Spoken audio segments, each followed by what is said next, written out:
So this week's module will cover protein metabolism and then protein requirements and vegetarian diets.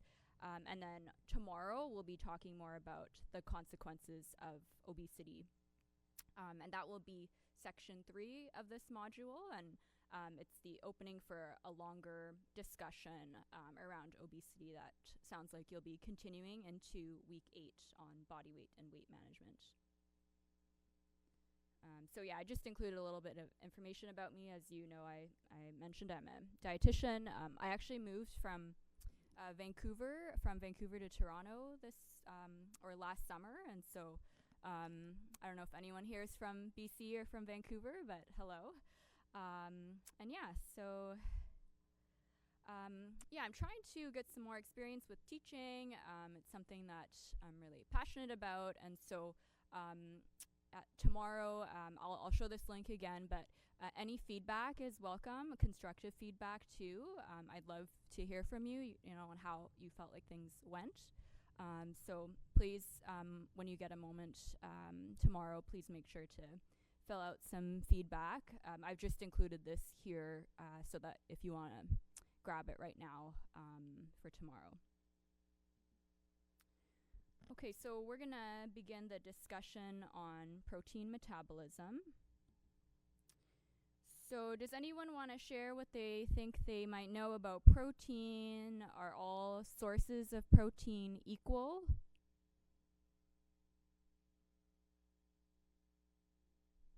Does anyone think that all protein sources have the same quality or the same digestibility? Any thoughts? Oh, sorry, back there. Yes, that's right. So the types of amino acids and the amount of amino acids is something that we need to consider in terms of protein quality, which we'll be talking about today in our session, as well as protein digestibility. Okay, so we'll be talking today about why we need protein. We need protein because it provides us with structure for our bodies, so muscle and bone. We also need it for enzymes, and hormones are also made from protein. We need it for transport and as receptors. We need it for antibodies, and it can also be a source of energy. And we'll talk more about what that looks like and how it happens. So with amino acids, these are the building blocks of protein. And as you can see in the image, we have the general formula for amino acids. Each amino acid consists of a carbon atom bound to 4 chemical groups. We have our hydrogen atom, an amino group, and an acid group, and a side chain, which is unique to each amino acid. The amino group contains nitrogen atoms, and there are about 20 amino acids that are commonly found in proteins. 9 of these amino acids can't be made by the human body, and these are called essential amino acids, or indispensable amino acids is another name for them. And they're essential because they can't be obtained from, they're essential because they must be obtained from the diet. So amino acids that can be made in the body are described as being dispensable amino acids or non-essential because we can make them. So transamination is a process by which an amino group from one amino acid is transferred to a carbon compound to form a new amino acid. So you can see in the example shown here, the amino acid alanine transfers an amino group to alpha ketoglutarate, which is an organic acid, and this results in the formation of a new amino acid, glutamate. So by this reaction, we have a non-essential amino acid that can be converted into another non-essential amino acid, or an essential amino acid can be converted to a non-essential amino acid. So some amino acids are described as being conditionally essential or conditionally indispensable, meaning that they are essential amino acids under certain conditions. So tyrosine is normally considered non-essential because it can be synthesized from the essential amino acid phenylalanine. But if the intake of phenylalanine drops, then this is a condition under which tyrosine will also become essential as well, and it needs to be obtained from the diet. So an example of a conditionally indispensable amino acid would be with tyrosine in this genetic condition called phenylketonuria. Tyrosine becomes conditionally essential because it's a condition where someone cannot make phenylalanine. And then we have premature infants if they lack the ability to synthesize glutamine. So glutamine would also be a conditionally indispensable amino acid.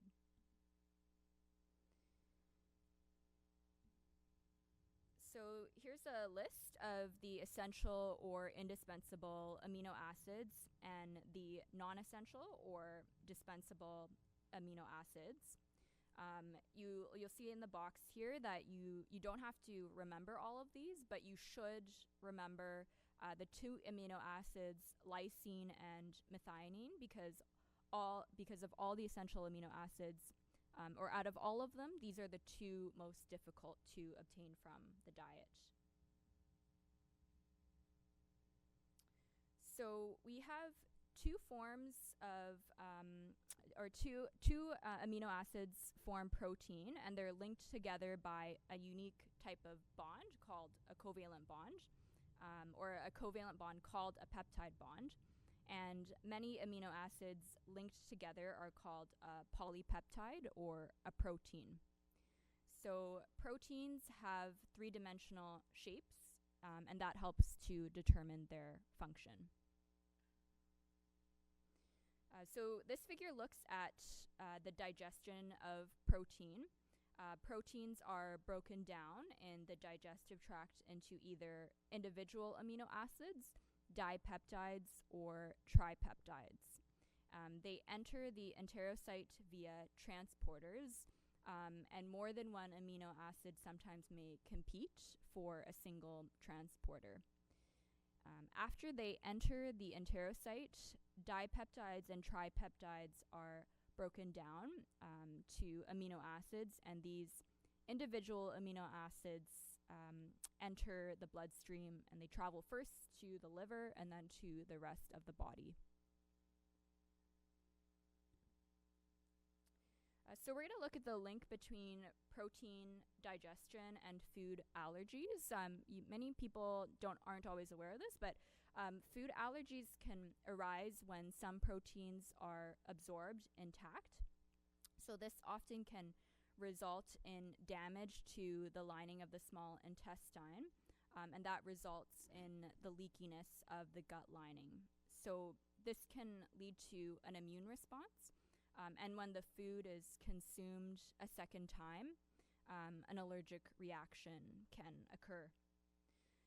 So these allergic reactions can have a variety of symptoms, including vomiting, diarrhea, rashes or hives, or difficulty breathing, or even a drop in blood pressure. And you probably know someone who has an allergy that they need to carry an EpiPen because some people can have a very severe allergic reaction, and it's called anaphylaxis, which can be life-threatening.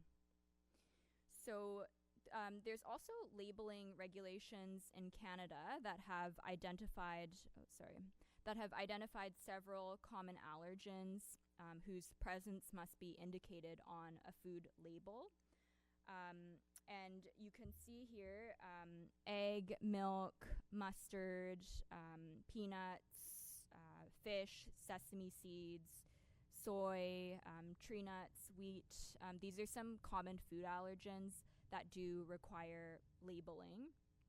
In Canada, there's labeling regulations, and as dietitians, we're often helping patients to identify or to read those labels so that they're actually able to know before buying a product, whether it could have one of these allergens. So it must be indicated very clearly on the product by the food, by the manufacturer. So, for example, whey protein, which is from milk, not everyone may know that it's from milk, especially for someone who has an allergy to milk. It's important that they're able to see that very clearly in the ingredients. So one way of doing this is to write milk after whey protein on the package, so that it's obvious that it has milk for someone with a milk allergy. Alternatively, milk may be listed as an ingredient at the very end of the list, and it'll say contains milk. So next time you pick up a product, you could take a look at the packaging to see in the ingredients list whether it's labeled this way. So some interesting facts around food allergies and how people with allergies are able to identify allergens, or the common allergens at least, in food. So this graphic shows the functions of protein in the body, and dietary proteins are consumed and then broken down into amino acids. And some of these amino acids then go on to be used in protein synthesis. The cells also maintain a small amino acid pool that can be used for synthesis of non-protein molecules that contain nitrogen. Or the nitrogen can be removed from the amino acid, and glucose or fatty acids can be synthesized. And that's what will happen when there is an excess of protein in the diet. And some of this glucose or fatty acids can be used as a source of energy. And it's important that the diet provides all the essential amino acids, because if one of the amino acids is limiting in supply, then some proteins cannot be synthesized, and then the amino acids will end up being used for energy instead. So just a bit more on protein transcription and translation. So proteins are coded by DNA, and when a protein is synthesized, the first step is the uncoiling of DNA to reveal the protein's genes. Next, transcription takes place, in which the genetic code in the DNA is converted to mRNA. And then the mRNA binds to the ribosome, where synthesis of protein occurs, amino acid by amino acid, via transfer RNA, as you can see in this graphic here. The process that initiates the uncoiling of the DNA is often controlled by nutrients. So, for example, zinc increases the expression of proteins that bind metals. Vitamin A regulates the expression of genes that code for proteins in the immune system. Vitamin D regulates the synthesis of proteins involved in the transport of calcium in the digestive tract. And polyunsaturated fatty acids help to regulate the synthesis of proteins involved in lipid metabolism. And the presence of glucose influences insulin expression. So some different roles of these other nutrients involved in gene expression of protein. So when amino acids are present in excess, they are deaminated and then used as a source of energy rather than to be used for protein synthesis. And so you can see in the graphic here that they can enter cellular respiration at various stages in either steps 2, 3, or 4 in the figure.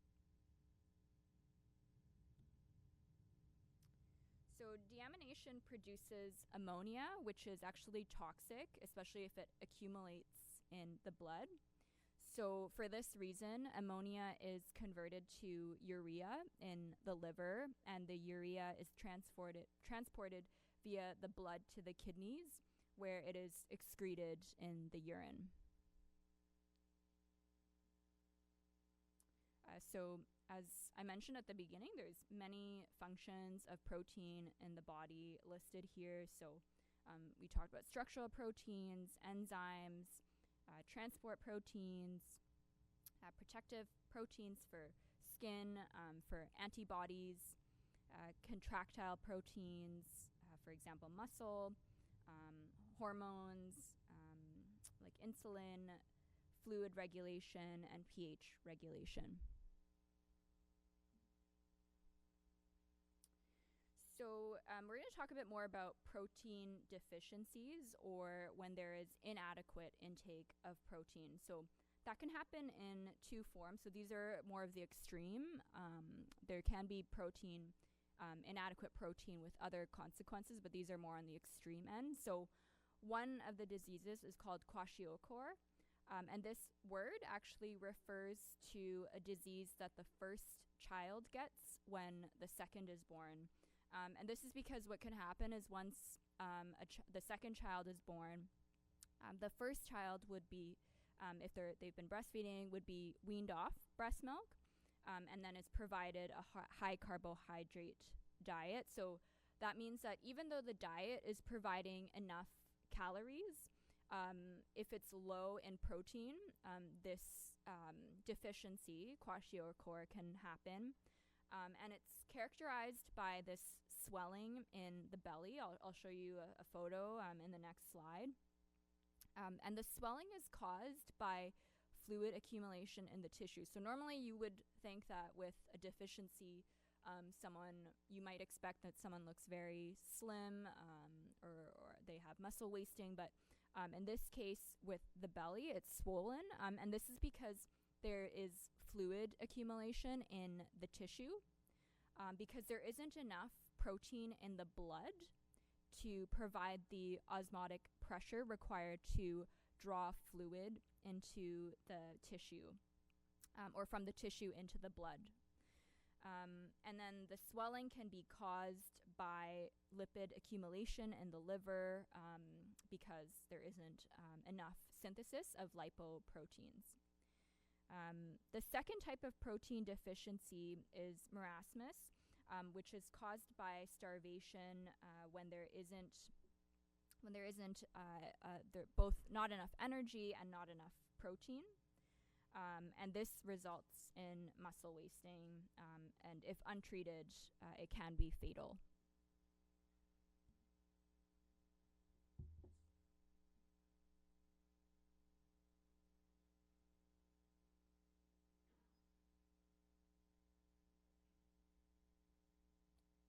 Sorry, I just don't know why the slide's not changing here. I think I might have clicked something in here that... Oh, thanks. Okay, so yeah, these are some photos to show what it looks like if someone has kwashiorkor. So that's when there isn't enough carbohydrates in the diet, or there is enough carbohydrates, but there is inadequate protein.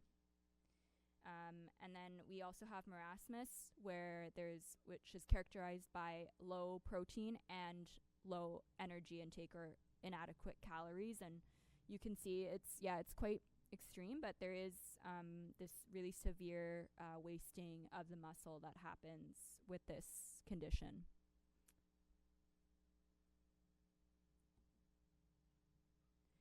So another application of proteins would also be in celiac disease. So celiac disease is when someone has an intolerance to gluten, which is a protein found in wheat, rye, and barley. So it's different from a food allergy. The pathology is not the same. You may also know someone with celiac disease. There are quite a few people who do have it.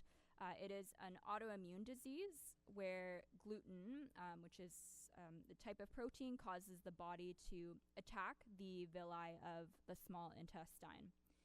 So this can ultimately impair function of the small intestine, and the individual is unable to properly absorb other nutrients that they may require. So often when someone does have celiac disease, if we talk to someone with celiac disease, we will provide counseling not just for how to avoid gluten in the diet, but also how to plan for a healthy diet that includes other micronutrients that somebody could be at risk for.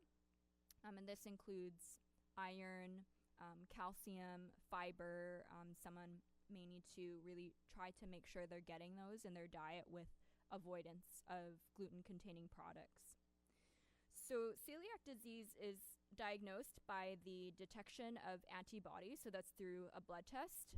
It's the initial screening that will happen for someone who suspects that they may have celiac disease.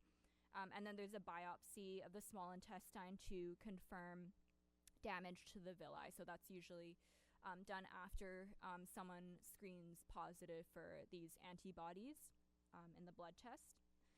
So the treatment is to avoid all gluten-containing foods, and celiac disease may also, unfortunately, increase a person's risk for other conditions such as gastrointestinal cancers, low bone density. Again, that's why it's really important to get adequate calcium in the diet, and various other autoimmune disorders. Gluten-free diets have become quite popular, a little bit of a fad, although it's definitely not a fad for people who actually have celiac disease. Many people do tend to self-diagnose to have celiac disease or to avoid gluten. We do tell people that if they think they might have celiac disease and they're going to go in for testing soon, they actually do need to still eat gluten-containing foods. Otherwise, if they take the blood test, their antibody levels may be low if they've actually avoided gluten, because it does help to lower those antibody levels. So initially in that whole diagnosis and screening process, we recommend to our patients to make sure to still include gluten in the diet, so that they get when they get tested, that it's an accurate result, and they won't get a false negative result in their blood test for antibodies. So this is just a little Slido I wanted to include. If you want to get your phones out, you are welcome to name one function of protein in the body that you can think of.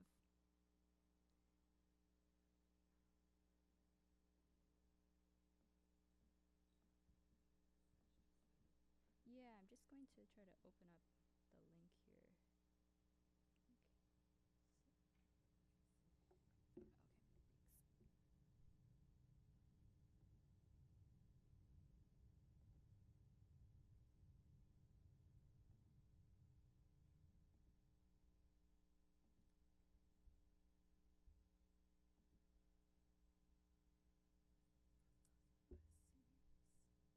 I keep using that. Okay. Oh, is it showing up? Oh, okay.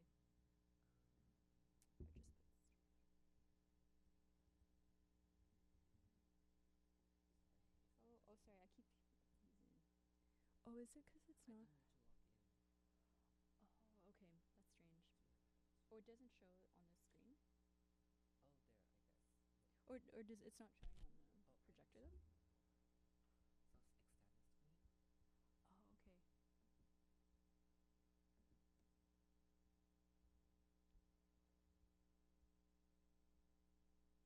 Okay, that's great. Thank you.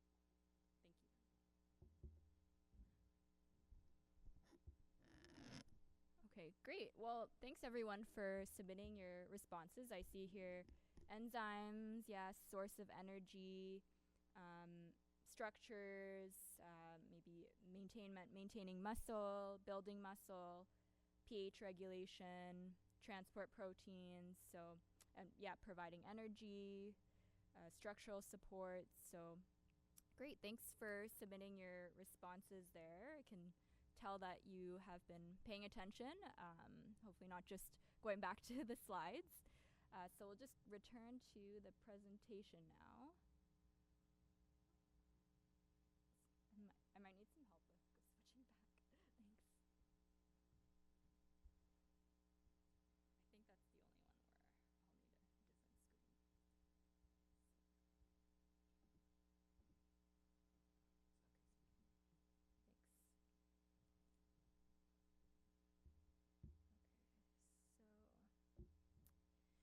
So that concludes section 1, and we just asked that you look at the self-assessment questions on the section that follow in the next module.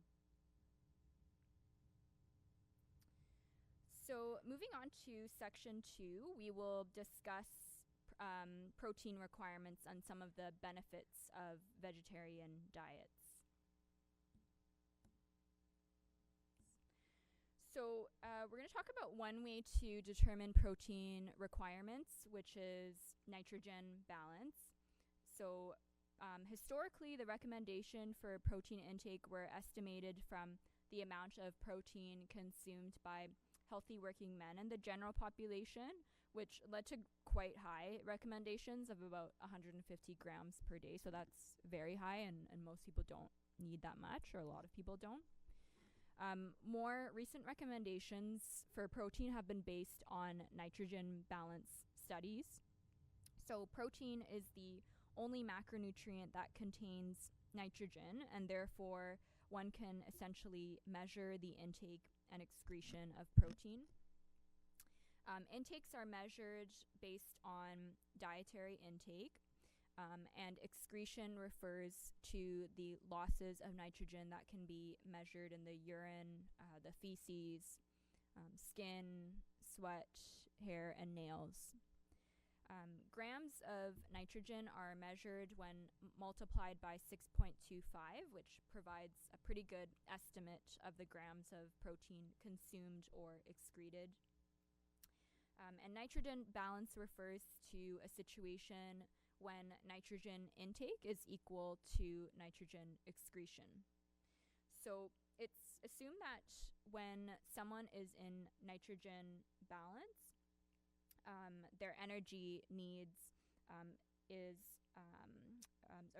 nitrogen balance refers to a situation when nitrogen intake equals nitrogen excretion, and it's assumed that the individual is consuming enough nitrogen and protein to replace what is lost from the body. So the protein requirements based on nitrogen balance would be the smallest amount of protein that someone will need to maintain balance when energy needs are met by carbohydrates and fat. So what does positive and negative nitrogen balance mean? So when somebody is in positive nitrogen balance, it means that the body is synthesizing more protein than it breaks down. So the nitrogen intake is greater than nitrogen output. Sorry, do I see a hand up there? Are you just stretching, or? Okay. Sorry, I just wanted to make sure I didn't miss your question. So nitrogen intake is, so with positive nitrogen balance, nitrogen intake is greater than nitrogen output. So for example, this can happen when someone is growing during pregnancy or when building muscle. That's when you're in a positive nitrogen balance state. And then with negative nitrogen balance, this happens when the body is breaking down more protein than it synthesizes, and nitrogen intake is less than nitrogen output. So this can happen when someone is not eating enough protein, or when protein breaks down by stress, such as injury, illness, or surgery. And this is not just when you get sick, or when you have the flu or the common cold that your body will start to break down protein. It's in certain types of medical conditions can lead to increased protein breakdown. Cancer is one example when the body is stressed. And sometimes even if someone is eating enough protein, they may still be in a negative nitrogen balance if their body is breaking down more protein than they can eat, or despite eating adequate protein. So we're talking about determining nitrogen balance. So the way that nitrogen balance is measured is that healthy individuals are given a series of protein doses.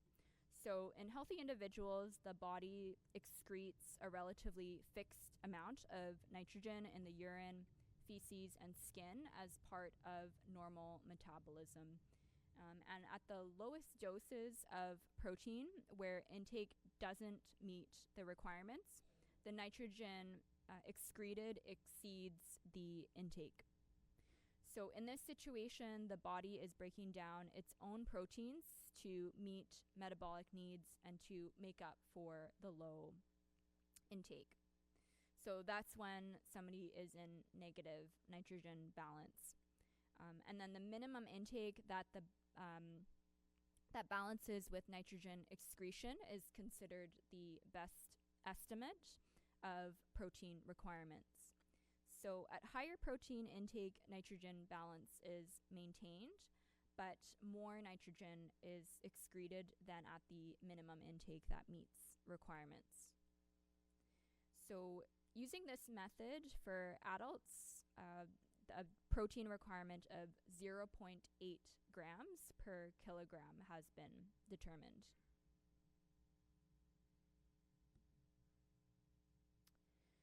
So the table here shows the protein requirements for groups other than adults and shows you how you can calculate protein needs if you know a person's body weight and age.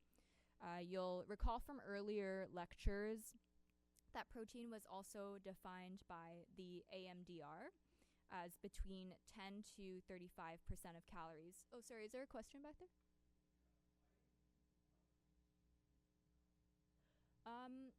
Like body composition as in someone, like how much muscle mass they have?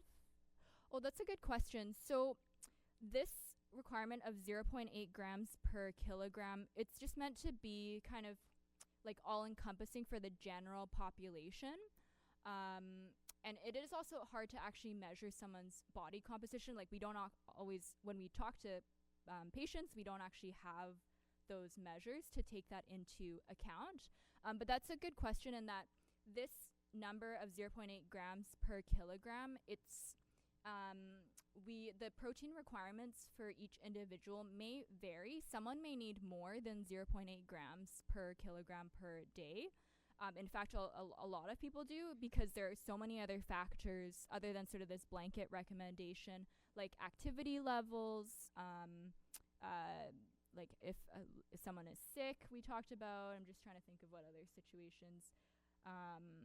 But yeah, there's so many other factors we would consider when considering someone's protein requirements that often, yeah, it's very individualized. 0.8 grams per kilogram is a good starting point.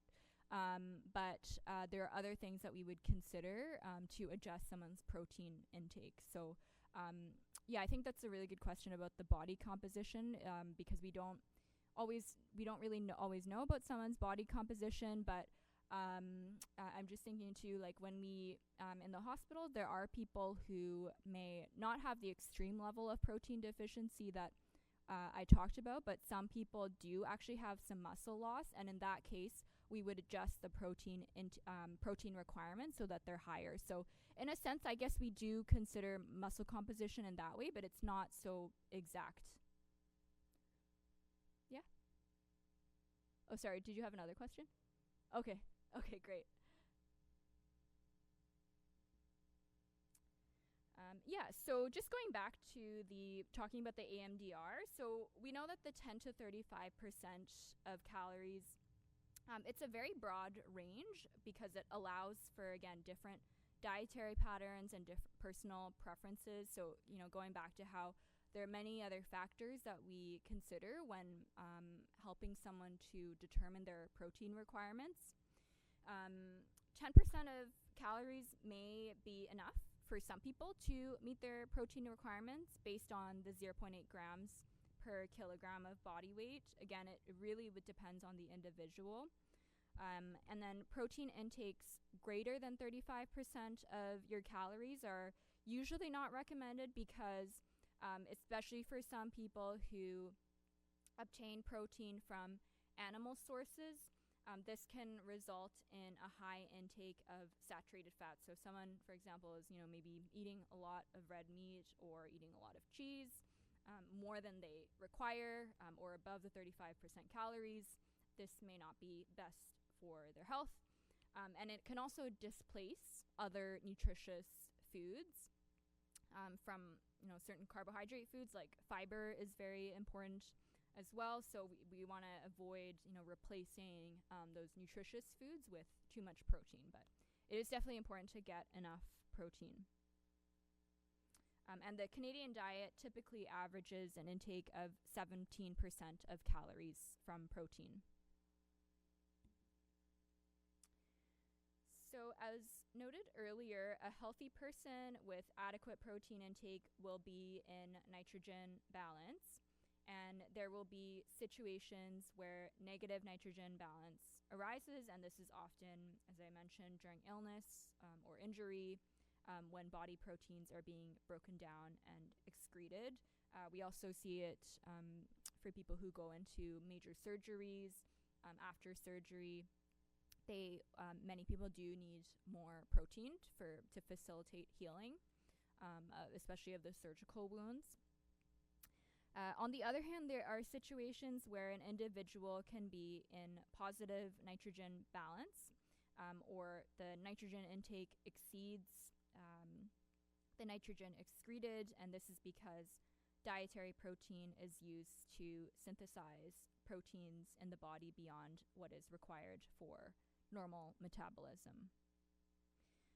And so with positive energy balance, or positive nitrogen balance, this occurs when protein intake is adequate. And in children, this can happen because they're growing, or in pregnant people to support the growth of a fetus, and also in athletes that are building muscle or during wound healing. So another method for determining protein requirements is the indicator amino acid method. So nitrogen balance as a method for determining protein requirements does have its limitations, and other methods have been developed, such as this indicator amino acid method. So one limitation in the literature is that it underestimates protein requirements. So another method is the amino acid or indicator amino acid method, and this was developed by Canadian researchers. So for protein synthesis to take place, all indispensable or essential amino acids must be present at an adequate dose, and this dose is the protein requirement. The indicator amino acid method uses an indicator amino acid, and it's labeled with the carbon-13 isotope. And if the protein intake is too low to provide all the essential amino acids, then the carbon-13 isotope appears in the breath as C13 dioxide, because the amino acid is being used for energy rather than protein synthesis. So as protein intake increases, the amount of C13 isotope in the carbon dioxide decreases, and the minimum protein intake at which the carbon-13 levels in the CO2 plateau is your protein requirement. Is that see your hand?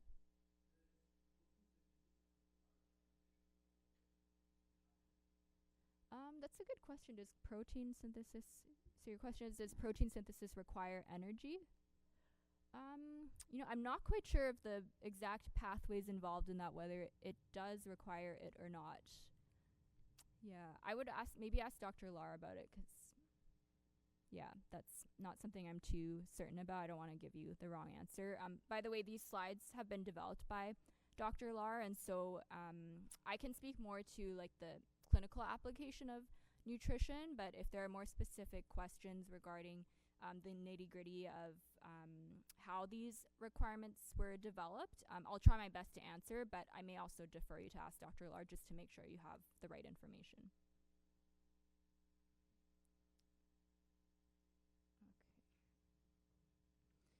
So another way to determine protein quality is the PDCAAS, which is the Protein Digestibility Corrected Amino Acids Score.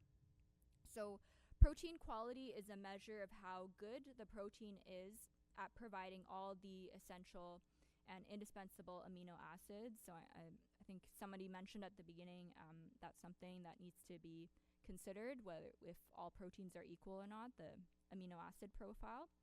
So the RDA is determined based on the assumption of a mixed quality protein, plant, and animal protein diet. So animal proteins are of a higher quality, and plant proteins can meet protein needs if selected to have complementary amino acids, and one usually needs higher quantities of this as well. So an older method for determining protein quality is the PDCAAS. So the PDCAAS compares the amount of the essential amino acids in the food to a scoring pattern, and that's based on the essential amino acid requirements of a 2 to 5 year old child to determine its most limiting amino acid. So the highest PDCAAS value is 1, and that means that the protein will provide 100% or more of all the amino acids required in the diet. And then in terms of digestibility, we know that actually soy processing, so we have the soybeans, but when they're processed, that actually can increase the digestibility of soy because it contains trypsin inhibitors, which usually decrease the absorption of amino acids. And the processing of other foods, such as making a granola bar, may actually decrease digestibility.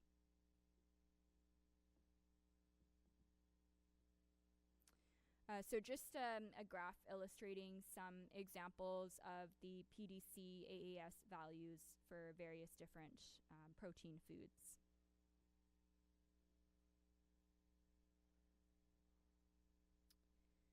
So another way of determining protein quality is the DIAAS. So this takes into consideration as well the digestibility and the quality of amino acids. So the new protein quality, so this is a new protein quality measure, and it was developed by the FAO, and it's been recommended to replace the PDCAAS. So it stands for Digestible Indispensable Amino Acid Score, and it's defined as the milligrams of digestible dietary indispensable amino acid. It's quite a mouthful, in 1 gram of the dietary protein, over the milligrams of the same dietary indispensable amino acid in 1 gram of the reference protein. So the DIAAS allows for calculation of the amino acid quality of the proteins that are available, and it's based on ileal digestibility versus the total, versus the whole digestive tract, and values for each amino acid can be calculated. So when considering protein intake, the quality of a protein is determined by the essential, or by the limiting essential amino acid. So a complete protein is a protein that would contain all of the essential amino acids in proportions that support protein synthesis in the human body, and this is usually found in proteins from animal sources, which we'll talk more about. And many plant-based proteins are incomplete proteins in that the protein doesn't contain all the adequate amounts of certain essential amino acids. And there are some strategies to help to mitigate this because they don't have all the essential amino acids. And so in order to quantify protein quality, we have this scoring system, the DIAAS, and it takes into account the amino acid composition of a protein and also its digestibility. So if a protein isn't very digestible, that means it's not a very high quality protein. And the digestibility can be determined by feeding the protein to either a human or an animal that has a digestive tract that is similar to humans, and it can determine how much of the amino acid is unabsorbed at the end of the small intestine. So that means that if 10% of the amino acid that was originally eaten is detected at the end of the small intestine, then 90% of the amino acid has been absorbed, and it has a digestibility of 0.9.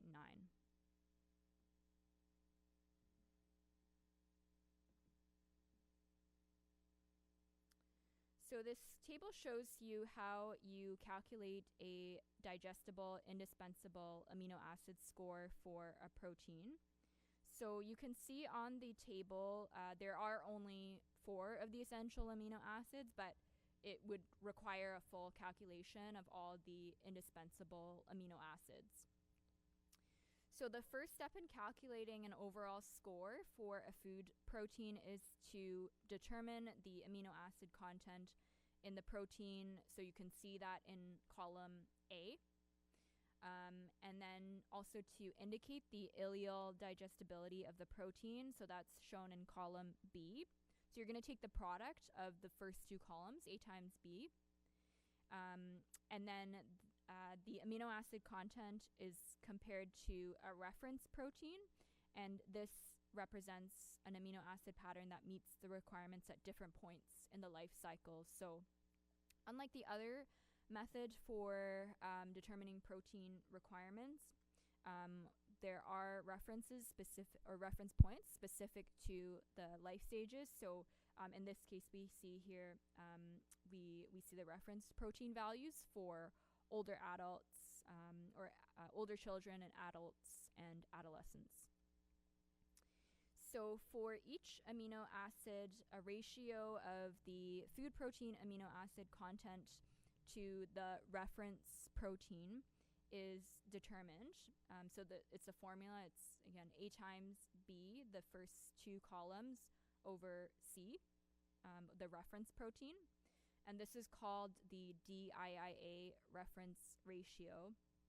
And then when these scores are calculated for all the essential amino acids, the score for the overall protein is the one with the lowest DIAA ratio.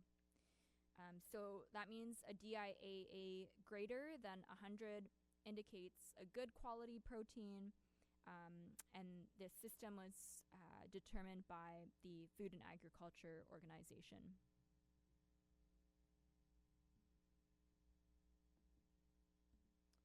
Okay, it's almost 2. How does everyone feel about taking like 5-10 minute break? Does that work for everyone? Feeling like you need a break right now? I see some heads nodding. So okay, so we'll take a break. We'll reconvene at around 2:05.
Oh, you muted me. Okay, sorry, I didn't even know that.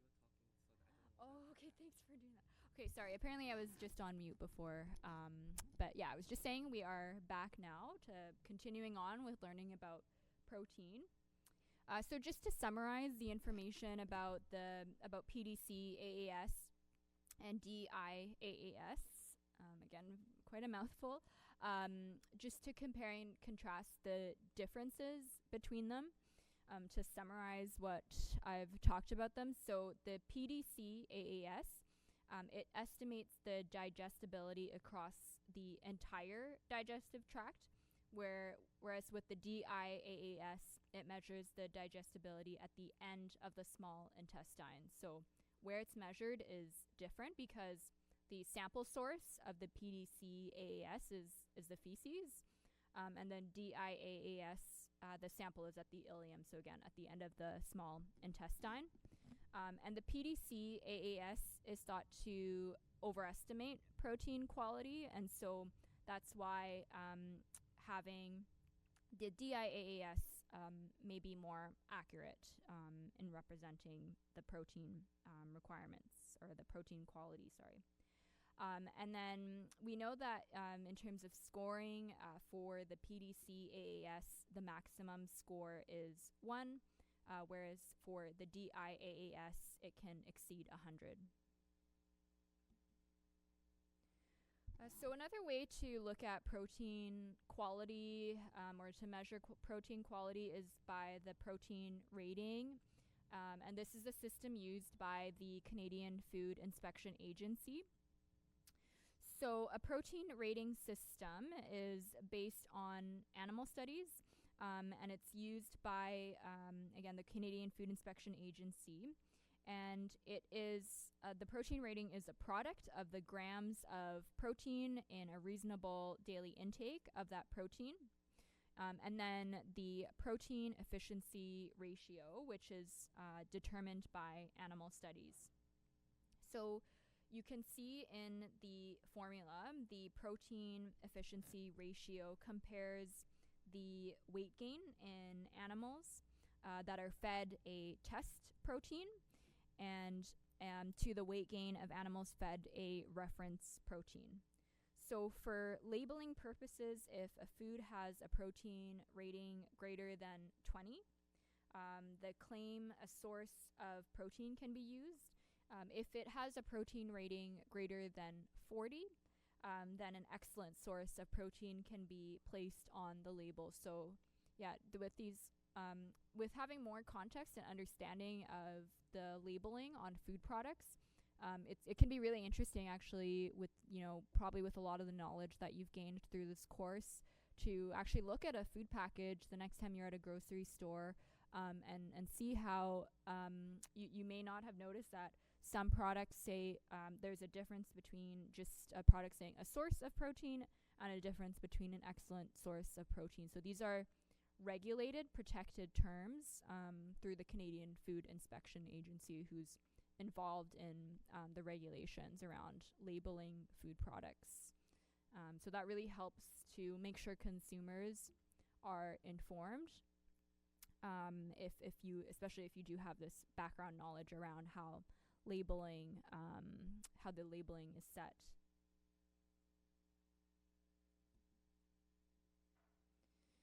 So this is just an example of a sample calculation using the protein rating. So we can see how using this method we can compare the protein rating of white bread to a whole egg, and you probably already know this just in your head, but you can clearly see that the protein rating of the egg is higher.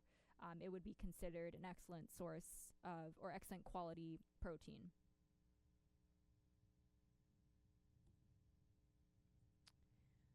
So now I'm going to talk about protein complementation. So we talked about how most plant proteins, they are considered incomplete proteins because they may not provide all the essential amino acids, or just not in adequate amounts. However, it doesn't mean that you can only get protein from animal sources. We know that many people follow vegetarian diets or vegan diets and are still able to get enough protein. So one strategy to help to make sure you're getting all your essential amino acids from protein is by combining protein from two different plant sources. You can create a complete protein. So, for example, we have rice, which is high in methionine and cysteine sulfur-containing amino acids, which are typically difficult to get in the diet, but low levels of lysine, which is also difficult to get in the diet. Beans, on the other hand, have low levels of sulfur-containing amino acids like methionine, but high levels of lysine. So by combining rice and beans together, you can create a complete protein high in both methionine and lysine. So beans and rice might be one combination that is common.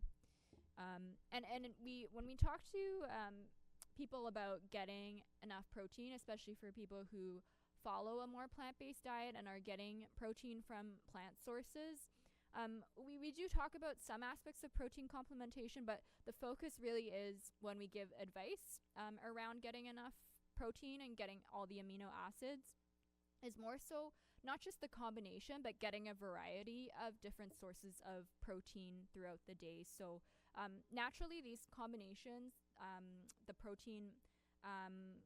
combining proteins and getting all your amino acids, that can happen by pairing two foods. Sort of practically, what it translates to when we give advice to people about getting enough protein, getting the essential amino acids, is to really focus on getting a variety of different sources of plant proteins in the diet if someone's diet is primarily plant-based. But these are some really good examples of how you can take complementary plant protein combinations and it would provide a good quality protein. And so, yeah, foods from complementary sources should be consumed during the entire day. So you might recognize some of these combinations here. Maybe it's something that you like to have as well, or if you're curious about how you can combine plant proteins to complement each other, you can always look back at this list to see how you can do that.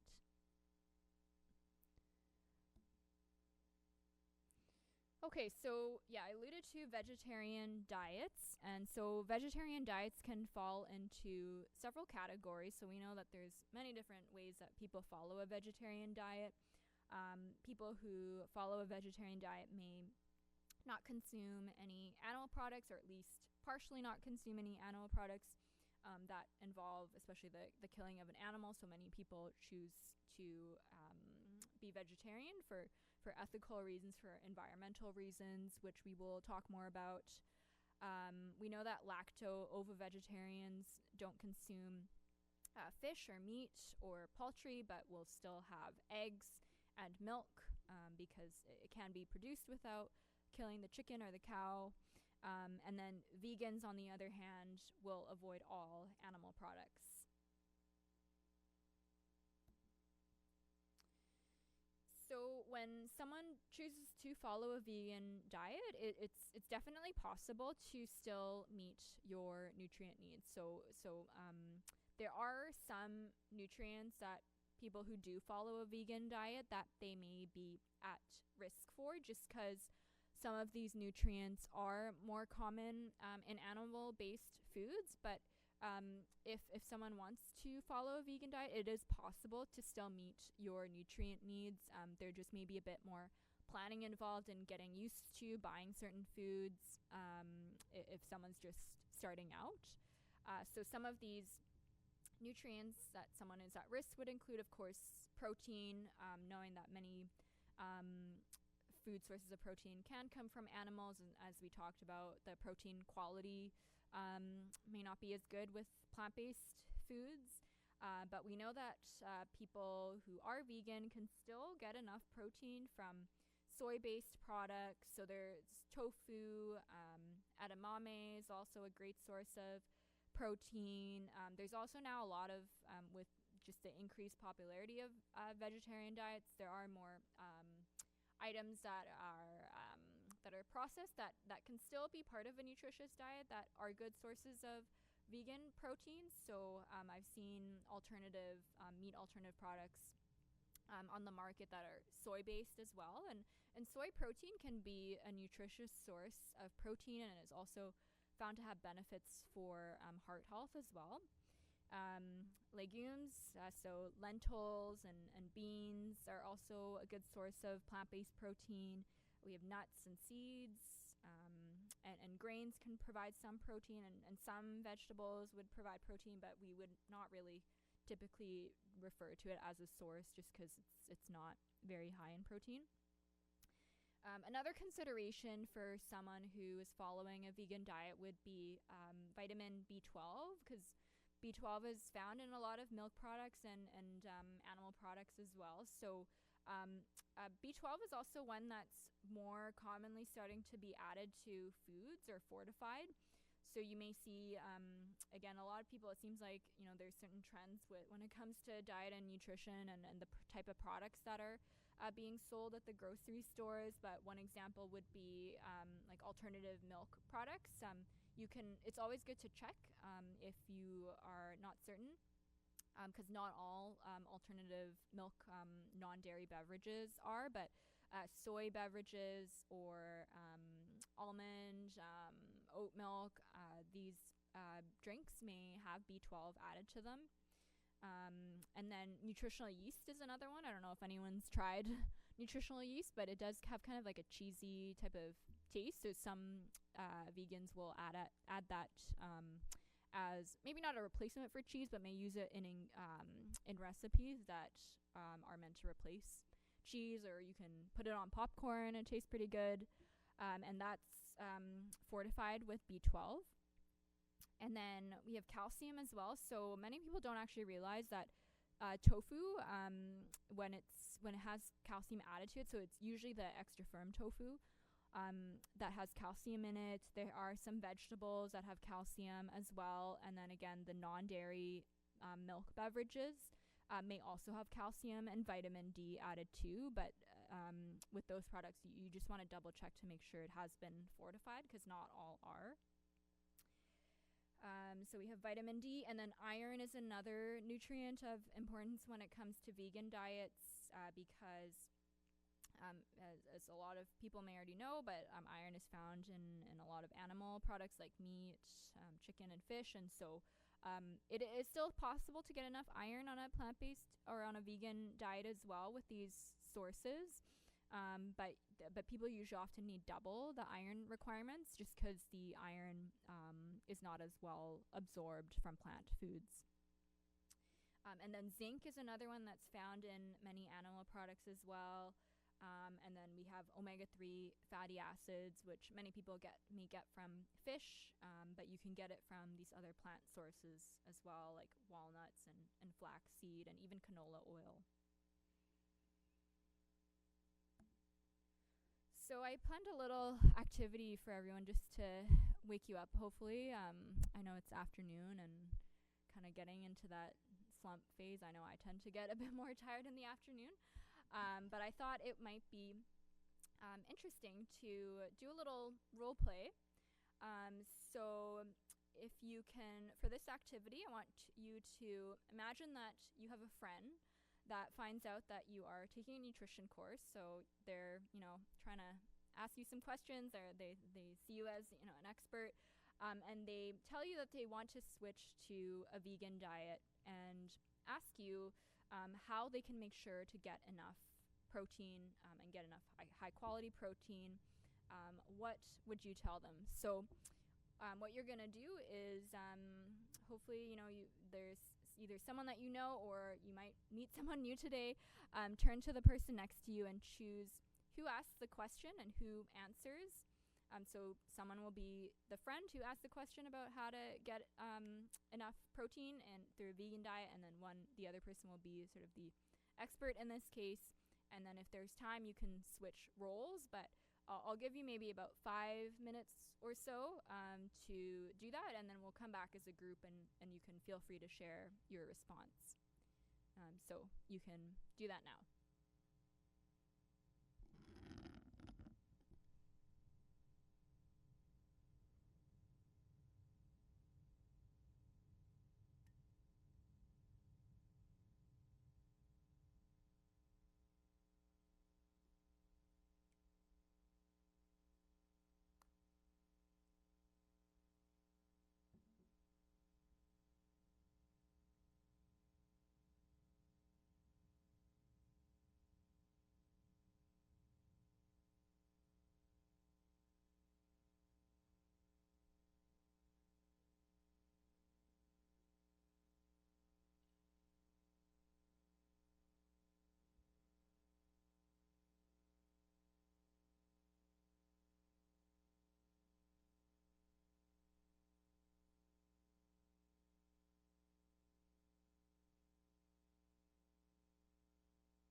Give you about 1 more minute, and then we'll debrief.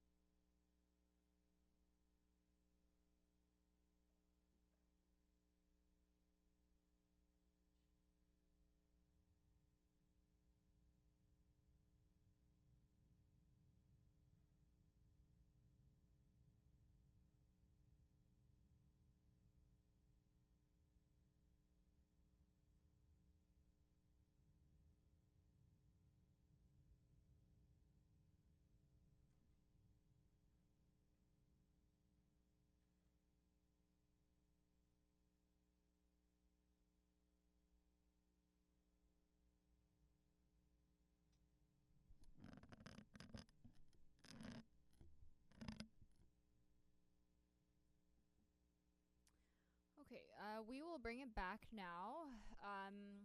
Does anyone who played the friend want to share what their nutrition expert friend told them to do? Or who, if you played the expert, did you want to share? Yeah? Is that a hand? Yeah. In the gray glasses. I don't know if that was a hand or not. Maybe not. That's okay. Yes, in the blue sweater.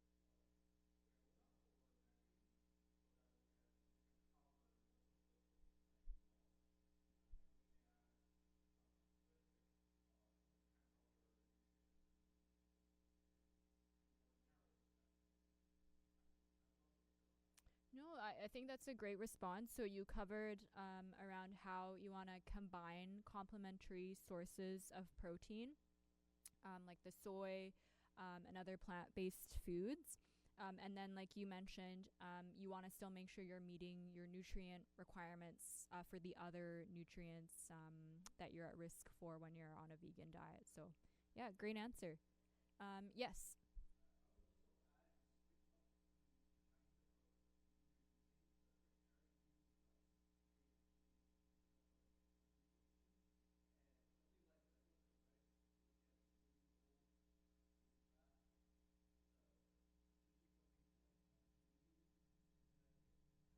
Yeah, it's always really good to have variety because then not only are you getting some different nutrients, but also like it was an answer that I had considered, but like when someone switches to a new diet or whatever diet that someone or however someone is eating, some people like the variety and the taste really matters, and if someone's eating the same food every day, some people are okay with that and that's fine, but others, yeah, may not and want a bit of variety, especially for taste, type of meals that they're having. So that's also a good point to have a good variety as well. Any other responses or anyone else have anything they want to share?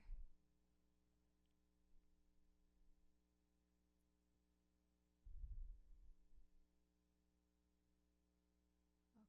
Well, thanks everyone for participating. As it was mentioned, want to make sure you're combining complementary sources of plant protein, and then getting enough of the micronutrients or the other nutrients that someone may be at risk for of not getting enough of with a vegan diet. You also want to make sure you're getting enough of the actual protein. So we talked quite a bit about protein quality, but making sure for someone to meet their approximate zero point 0.8 grams per kilogram per day requirement is important.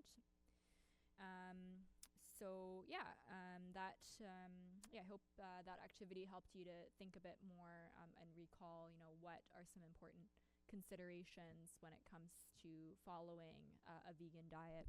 And this, yeah, it's a common question that we get as dietitians. If someone is thinking of switching over to a vegan diet or another type of diet, like the gluten-free diet is another one that people ask quite a lot about. So you just successfully were able to answer or give a response to a very common question that many people ask. So great work there. Yeah, it sounds like there's some required textbook reading for this module, and it highlights there's an interesting study that shows the benefits of a vegetarian diet. Okay, so I have a video on vegetarian diets and climate change to show you. So, whoops, I'm just going to find a way to copy and paste this into the browser. I wonder if the sound we're trying to make it works. I guess people can watch it on their devices if not. It's scroll down.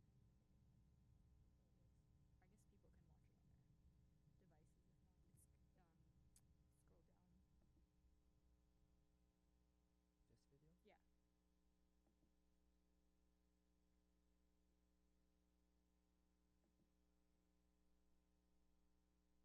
Like these might be the best way for you to fight climate change. A new major study says that vegans account for less greenhouse gas emissions than meat eaters. Compared to meat-heavy diets, eating vegan led to 75% less land use, 54% less water use, and 66% less biodiversity loss. One environment professor says this data isn't surprising. Every step of the production process, creating animal products, generates an environmental impact. It's really resource intensive in terms of inputs, fresh water, land, and it also generates a huge amount of waste and pollution. This study is a big deal.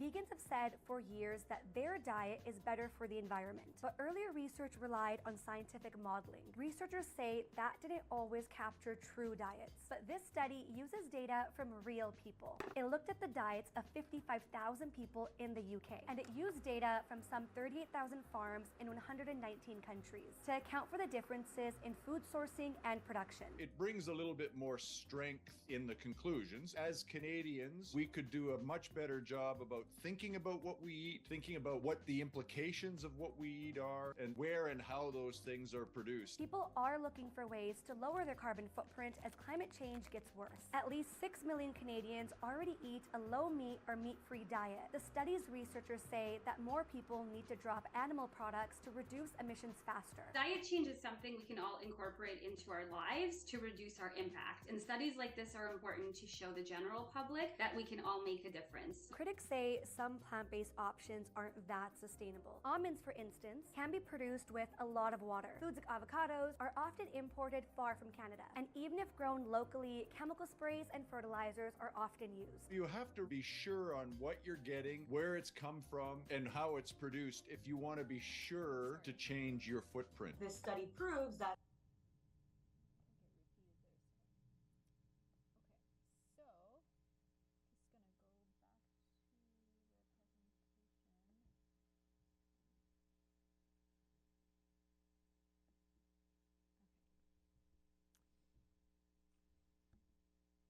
Okay, so I'm gonna make you talk to each other again. So, you in pairs, you are going to write down one argument made for vegan diets having less of an environmental impact, and then write down one argument against vegan diets being supportive of a better environment.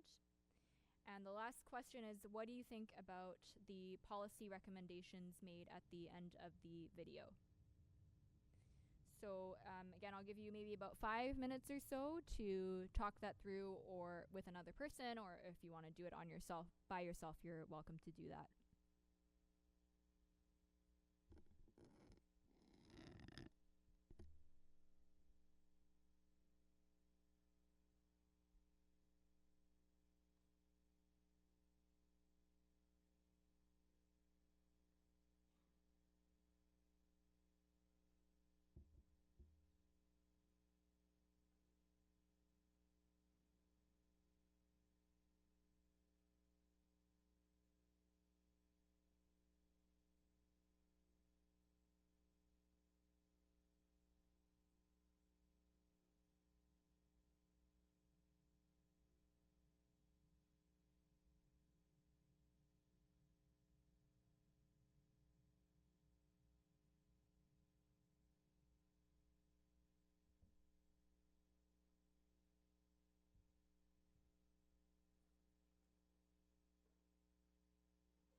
Okay, maybe we'll bring it back now. So, does anyone want to share one argument that they have for vegan diets having less of an environmental impact than animal-based foods?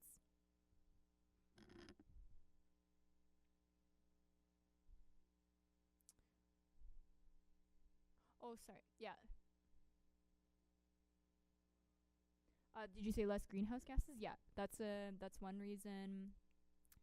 Yeah.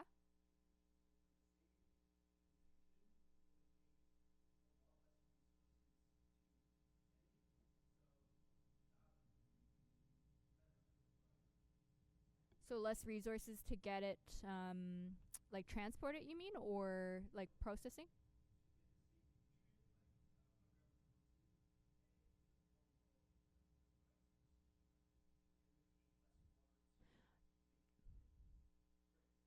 Yeah, water use is one, so less use of other resources. Yeah. Less biodiversity loss, yeah. And then any arguments against a vegan diet being supportive of a better environment? Yeah. It would use more fertilizer. Yeah, I'm not too sure about if how much fertilizer it was used, but that's something good to consider. Any other thoughts?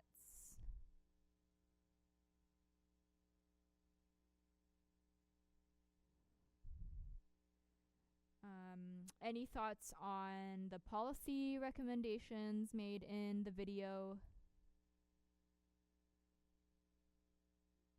Yeah.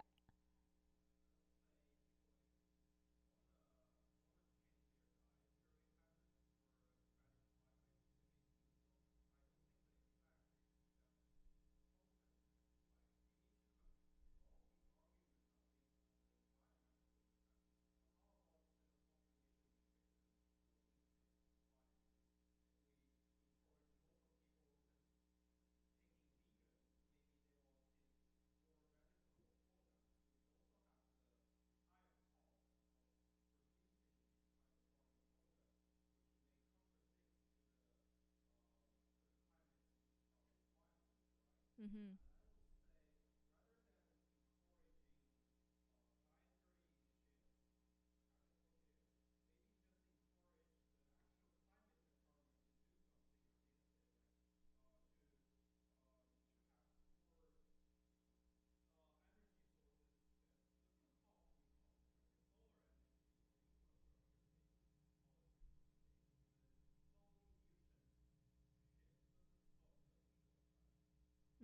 Okay. Yeah. So you're saying to look to other strategies to address climate change beyond the food recommendations.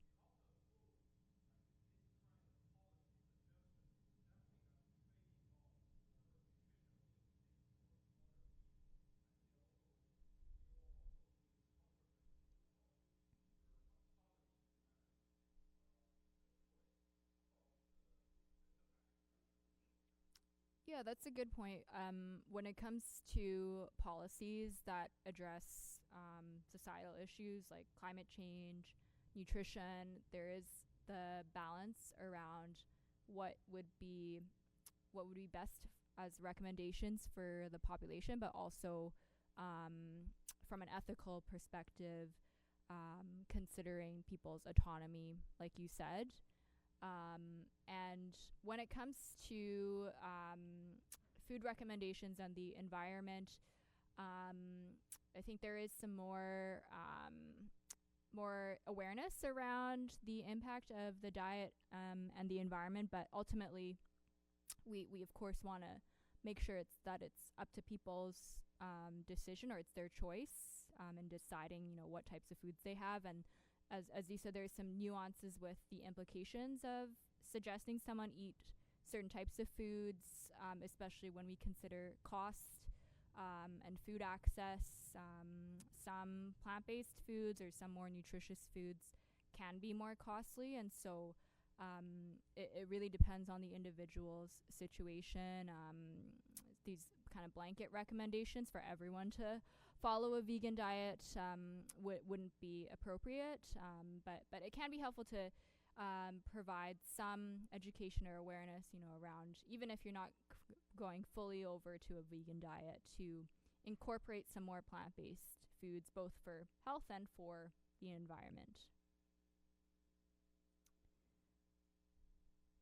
Yeah, okay. Well, thanks everyone for sharing your responses. That takes us to the end of today's lecture. I'll just share this QR code. It looks like there's an evaluation for the midterm that you had recently, so if you can grab the QR code for that. And then tomorrow we'll be talking about the consequences of obesity. And just as a reminder that there are some self-assessment questions in the section that follow next in this module.